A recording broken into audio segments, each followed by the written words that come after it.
Good morning, first year, and welcome to your fifth distance learning lesson.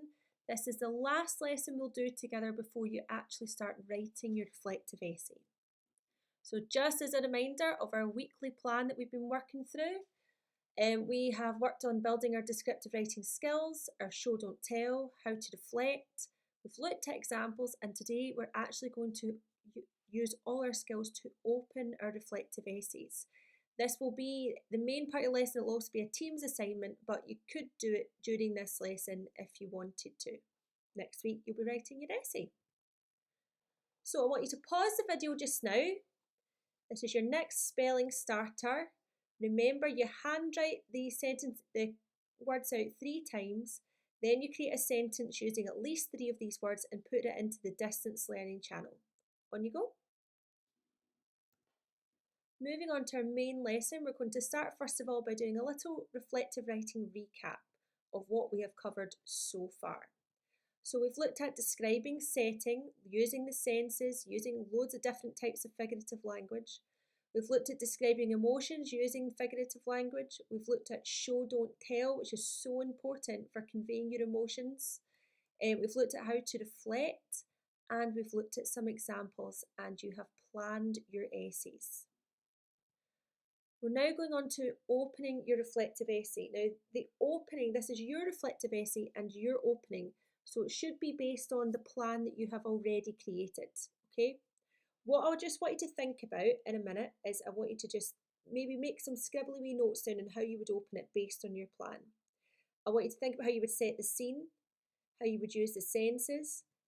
Now, you're in second year, you're working within level 3, possibly even level 4, so you really want to focus on things like creating a mood and atmosphere. What were your initial thoughts and feelings at the start of this reflective piece?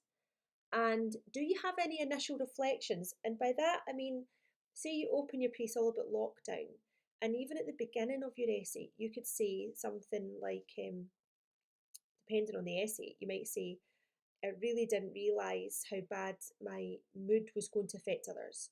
Or even now, when I think about this, I'm already starting to change my mind. Or I'm trying really hard to improve something, but to be quite honest with you, even now when I reflect on this, I still feel the same. It's totally up to you because it's your essay, okay? So pause the video and just make some notes. It could be in your OneNote, it could be in a bit of paper. I don't need the evidence of this. This is just for you to help you with the next bit. So pause now. Moving on then, we're going to look at how to open your essay, and we're going to be using the method slow writing. We did this ages ago when we were doing a piece of creative writing, okay? And if you remember, it's based on work by a man called David Didow. I think that's how you pronounce his name. Apologies if it's not. If you wanted to, I can give you the link, but the link is there as well onto his blog where he's got fantastic stuff in there about slow writing. I love it, and I'm telling you now as your teacher, you do fantastic work when you use slow writing. But the main thing you need to remember is you use your own ideas. Think about those notes you just made. You're going to use it to write your opening in a particular way, and in particular, you're going to focus on all the skills that we've developed over all the last few weeks, okay? Now, this is going to be done in a Teams assignment, so it's up to you. Some of you like to handwrite it out first, but then I want you to edit the Word document on the Teams assignment, okay? So if you wanted to, you could pause this video, go get your assignment up and just do it straight into the assignment if you want. It's totally up to you, it's your process. Right, so if you remember with slow writing, what happens is I give you an instruction. So your first sentence, for instance, if I said to you, first sentence must include onomatopoeia, then you would have to write out a sentence that used onomatopoeia in it, okay? You will need to pause the video every time I give you an instruction so that you can get it done.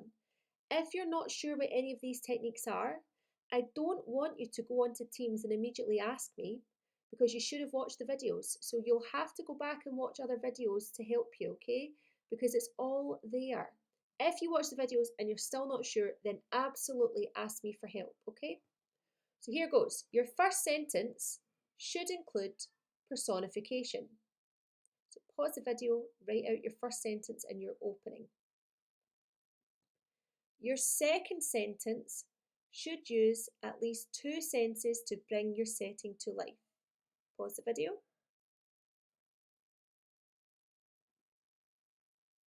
Your third sentence must describe initial thoughts and feelings. So the thoughts and feelings you had at the start of the time period that you are writing about. Pause the video. Your fourth sentence should include either a metaphor or a simile. As long as it's imagery, I don't mind which. Pause the video. Your fifth sentence should be exactly 5 words long. Pause. This one's a bit complicated. Your sixth sentence needs to be complex. So it needs to be quite long and not just a straightforward subject, verb, object, okay? Try and use a semicolon or a dash. So an easy way to do this is you could include a list of things that maybe you were thinking about that day, or you want to include an afterthought at the end of your sentence, which is what I've done there. If you see, that is a complex sentence I've got. Sixth sentence needs to be complex, comma, making use of a semicolon or a dash, you could even include a list. Pause the video. Your seventh sentence must include either alliteration or onomatopoeia. So you can finish your opening there, or if you want to, you could add a bonus where you already reflect at the start of your essay. And if you're aiming for those level 4 benchmarks in particular later on, you really want to do this, okay?